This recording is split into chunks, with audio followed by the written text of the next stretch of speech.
ವೀಕ್ಷಕರೇ, ನಾನಿವತ್ತು ಮಲೆಮಹದೇಶ್ವರ ಸ್ವಾಮಿ ಬಗ್ಗೆ ನಿಮಗೆ ತಿಳಿಸ್ಕೊಡ್ತೀನಿ. ವಿಡಿಯೋ ತುಂಬಾ ಇಂಟ್ರೆಸ್ಟಿಂಗ್ ಆಗಿರುತ್ತೆ. ವಿಡಿಯೋನ ಯಾರು ಸ್ಕಿಪ್ ಮಾಡದೆ ಕೊನೆವರೆಗೂ ವಿಡಿಯೋ ನೋಡಿ. ಶ್ರೀ ಮಹದೇಶ್ವರ ಸ್ವಾಮಿ ಅಂದರೆ ಕೇವಲ ಶಿವನ ಅಭಿಮಾನಿ ಮಾತ್ರ ಅಲ್ಲ, ಅವರು ಶಿವನ ಅವತಾರ ಅಂತಾನೆ ಹೇಳ್ತಾರೆ. ಅವರು ಚಿಕ್ಕ ವಯಸ್ಸಿಂದಲೇ ತಪಸ್ಸು ಧ್ಯಾನ ಎಲ್ಲ ಮಾಡ್ಕೊಂಡು ಅದರಲ್ಲೇ ಮಗ್ನರಾಗಿರ್ತಾರೆ. ಅವರು ತಮ್ಮ ತಪಸ್ಸಿನಿಂದ ದೈವಶಕ್ತಿನ ಗಳಿಸಿರ್ತಾರೆ ಮತ್ತೆ ದುಷ್ಟ ಶಕ್ತಿಗಳನ್ನ ಸಂಹಾರ ಮಾಡಿರ್ತಾರೆ. ಅದಕ್ಕೆ ಆ ಬೆಟ್ಟನ ಶಕ್ತಿಯ ಸ್ಥಳ ಎಂದು ಭಕ್ತಾದಿಗಳೆಲ್ಲ ನಂಬ್ತಾ ಇರ್ತಾರೆ.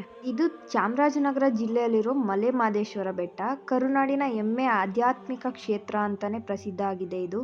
ಇಲ್ಲಿ ಸುತ್ತ ಎಲ್ಲಿ ನೋಡಿದ್ರು ಹಸಿರು ಕಾಡು, ಹಗುರವಾದ ಗಾಳಿ ಇದೆಲ್ಲ ಸೇರಿನೇ ಅಲ್ಲಿ ನಿಸರ್ಗದ ದೇವಾಲಯವನ್ನಾಗಿಸಿದೆ ಅಂತಾರೆ. ಇದು ಬರೀ ದೇವರ ದರ್ಶನ ಅಲ್ಲ, ನಿಸರ್ಗದ ಜೊತೆ ಒಳ್ಳೆ ಅನುಭವ ಅಂತಾನೆ ಹೇಳ್ಬೋದು. ಇಲ್ಲಿ ಪೂಜೆ ಮಾಡೋ ಮಹದೇಶ್ವರ ಸ್ವಾಮಿನ ಶ್ರೀ ಶಿವನ ಅವತಾರ ಅಂತಾನೆ ಭಕ್ತರೆಲ್ಲರೂ ನಂಬ್ತಾರೆ. ಪುರಾಣದ ಪ್ರಕಾರ ಶ್ರೀ ಮಹದೇಶ್ವರ ಸ್ವಾಮಿಗಳು ಯುವಕರಾಗಿದ್ದಾಗ 10,000 ಪೀಳಿಗೆ ಹಿಂದೆ ಅನಾಥರ ಸಂತಾಪಹರಣಕ್ಕಾಗಿ ಈ ಬೆಟ್ಟದ ಪ್ರದೇಶಕ್ಕೆ ಬಂದ್ರು. ಆ ಟೈಮಲ್ಲಿ ಈ ಬೆಟ್ಟ ಬರೀ ರಾಕ್ಷಸರ ಪ್ರಭಾವದಲ್ಲಿತ್ತು. ಭಕ್ತರಿಗೆಲ್ಲ ತೊಂದರೆ ಮಾಡಿಕೊಂಡು ದುಷ್ಟ ಶಕ್ತಿಗಳ ಹಾವಳಿಗಳೇ ಜಾಸ್ತಿಯಾಗಿತ್ತು. ಶ್ರೀ ಮಹದೇಶ್ವರ ಸ್ವಾಮಿಗಳು ತಮ್ಮ ತಪಸ್ಸಿನಿಂದ, ಶಕ್ತಿಯಿಂದ, ಭಕ್ತಿಯಿಂದ ಆ ದುಷ್ಟ ಶಕ್ತಿಗಳನ್ನೆಲ್ಲ ಸೋಲಿಸ್ತಾರೆ. ಅವ್ರ ತಪಸ್ಸಿಗೆ ತೃಪ್ತಿಯಾದ ಪರಮಶಿವನು ಈ ಪ್ರದೇಶದಲ್ಲಿ ಅವರ ಲಿಂಗ ರೂಪಿಯಾಗಿ ನೆಲೆಸುತ್ತಾರೆ.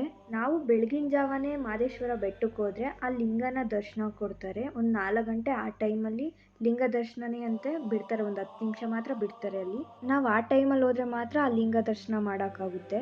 ಇಲ್ಲಿ ವಿಶೇಷವಾಗಿ ದೀಪಾವಳಿ, ಶಿವರಾತ್ರಿ ಮತ್ತೆ ಶ್ರಾವಣ ಮಾಸದಲ್ಲಿ ತುಂಬಾ ಜನ ಭಕ್ತರು ಬರ್ತಾರೆ. ಮತ್ತೆ ಇನ್ನೊಂದೇನಪ್ಪಾ ಅಂದ್ರೆ ಈ ದೀಪಾವಳಿ, ಶಿವರಾತ್ರಿ ಟೈಮಲ್ಲೆಲ್ಲ ಭಕ್ತರು ಪಾದಯಾತ್ರೆಯಲ್ಲಿ ಬರ್ತಾರೆ. ತುಂಬಾ ದೂರದಿಂದ ಪಾದಯಾತ್ರೆಯಲ್ಲಿ ಬಂದು ದೇವರಿಗೆ ಪೂಜೆ ಸಲ್ಲಿಸ್ತಾರೆ. ಆ ಟೈಮಲ್ಲಿ ಚಿಕ್ಕವರಿಂದ ದೊಡ್ಡವ್ರವರೆಗೂ ಎಲ್ಲ ಪಾದಯಾತ್ರೆಯಲ್ಲಿ ಬರ್ತಾರೆ. ಆ ನೋಡೋಕ್ಕೆ ಒಂಥರ ಖುಷಿ ಇರುತ್ತೆ ಆ ಟೈಮಲ್ಲಿ. ಮಹದೇಶ್ವರ ಬೆಟ್ಟದಲ್ಲಿ ವಿಶೇಷತೆ ಎಂದರೆ ದೇವರಿಗೆ ಆನೆಗಳು ಸೇವೆ ಸಲ್ಲಿಸ್ತಾ ಇರ್ತವೆ. ಆನೆಗಳ ಜೊತೆ ನಡೆಯೋ ಅಲ್ಲಿನ ಉತ್ಸವಗಳು ಅಲ್ಲಿನ ಸ್ಥಳೀಯ ಸಾಂಸ್ಕೃತಿಕ ಉತ್ಸವಗಳಾಗಿವೆ. ಇಲ್ಲಿಗೆ ಬರೋರು ಬರೀ ಭಕ್ತರಲ್ಲ, ನೇಚರ್ ಲವರ್ಸು, ಫೋಟೋಗ್ರಾಫರ್ಸು ಎಲ್ಲರಿಗೂ ಈ ಬೆಟ್ಟ ಅಂದರೆ ಒಂಥರ ಆಕರ್ಷಣೆ ಕೊಡುತ್ತೆ. ಭಕ್ತರಿಗೆ ಎಷ್ಟು ಸಲ ಹೋದ್ರೂ ಮತ್ತೆ ಮತ್ತೆ ಅಲ್ಲಿಗೆ ಹೋಗ್ಬೇಕು ಅನ್ನೋವಂಥ ಪ್ಲೇಸ್ ಅಂದರೆ ಈ ಮಹದೇಶ್ವರ ಬೆಟ್ಟ. ಯಾಕಂದರೆ ಇಲ್ಲಿ ಸುತ್ತಮುತ್ತ ಎಲ್ಲ ಕಾಡೇ ಇರುತ್ತೆ. ಕಾಡನ್ನೆಲ್ಲ ದಾಟ್ಕೊಂಡು ಹೋದ್ಮೇಲೆ ಅಲ್ಲಿ ನೋಡೋ ದೇವ್ರ ದರ್ಶನ ಅಂತೂ ಬೇರೆ ಲೆವೆಲ್ ಅಂತಾನೆ ಹೇಳ್ಬೋದು. ಮತ್ತು ಎಷ್ಟೊಂದು ಜನ ಅಲ್ಲಿಂದ ಪಾದಯಾತ್ರೆ ಮಾಡ್ಕೊಂಡು ಹೋದ್ಮೇಲೆ ಲಾಸ್ಟಲ್ಲಿ ಅವರು ದೇವ್ರ ದರ್ಶನ ಮಾಡಿದಾಗ ಅವ್ರ ನೋವೆಲ್ಲ ಕಳೆದೋಗುತ್ತಂತೆ. ಅಷ್ಟು ಪವರ್ಫುಲ್ ಅಲ್ಲಿ ದೇವರು. ಅದಕ್ಕೆ ತುಂಬ ಜನ ಅಲ್ಲಿ ದೇವ್ರನ್ನ ನಂಬ್ತಾರೆ. ಮತ್ತು ಅಲ್ಲಿ ನಡೆಯೋ ಚಿನ್ನದ ತೇರು ಉತ್ಸವ ಅಂತೂ ತುಂಬಾ ಚೆನ್ನಾಗಿರುತ್ತೆ.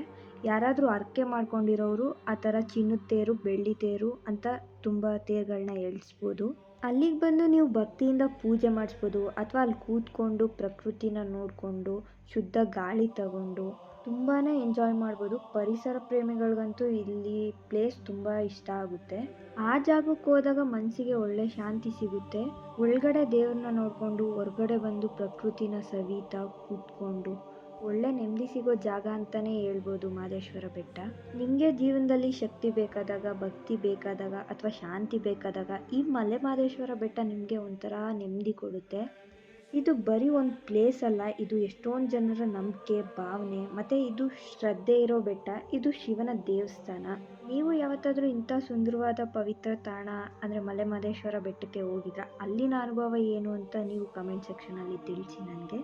ಈ ಬೆಟ್ಟ ಸರಿಸುಮಾರು ಸಮುದ್ರ ಮಟ್ಟದಿಂದ ಸುಮಾರು 3,000 ಅಡಿಗಳಷ್ಟು ಎತ್ತರ ಇದೆ. ಅಂದರೆ 914 ಮೀಟರ್ಗಳಷ್ಟು ಎತ್ತರ ಇದೆ. ಮಲೆಮಹದೇಶ್ವರ ಬೆಟ್ಟದ ಸುತ್ತಲೂ ಕಾಡಿದೆ. ಇದು ಬನ್ನರ್ಘಟ್ಟ, ಬಿಳಿಗಿರಿ ರಂಗನ ಬೆಟ್ಟ ಮತ್ತು ಸತ್ಯಮಂಗಲ ಈ 3 ಕಾಡುಗಳನ್ನು ಸೇರಿಕೊಂಡಿದೆ. ಇಲ್ಲಿ ಎಷ್ಟೋ ಶತಮಾನಗಳ ಹಿಂದೆನೇ ಸ್ಥಾಪಿತವಾಗಿರುವ ಶ್ರೀ ಮಹದೇಶ್ವರ ಮಠ ಇದೆ. ಇಲ್ಲಿ ವಿಶೇಷ ಪೂಜೆ ಯಾವಾಗ ನಡೆಯುತ್ತೆ ಅಂದರೆ ಅಮಾವಾಸ್ಯೆ ಮತ್ತು ಪೂರ್ಣಿಮೆ ದಿನದಂದು ವಿಶೇಷ ಪೂಜೆ ನಡೆಯುತ್ತೆ. ಇಲ್ಲಿಗೆ ಸಾವಿರಾರು ಭಕ್ತಾದಿಗಳು ಬರ್ತಾರೆ ಆ ಟೈಮಲ್ಲಿ ಮಾತ್ರ. ಇಲ್ಲಿಗೆ ಬರೀ ಚಾಮರಾಜನಗರದವ್ರು ಮಾತ್ರ ಬರಲ್ಲ, ಬೇರೆ ಬೇರೆ ಸ್ಟೇಟ್ಗಳಿಂದ ಎಲ್ಲ ಬಂದು ಇಲ್ಲಿ ದೇವ್ರ ದರ್ಶನ ಮಾಡಿಕೊಂಡು ಹೋಗ್ತಾರೆ.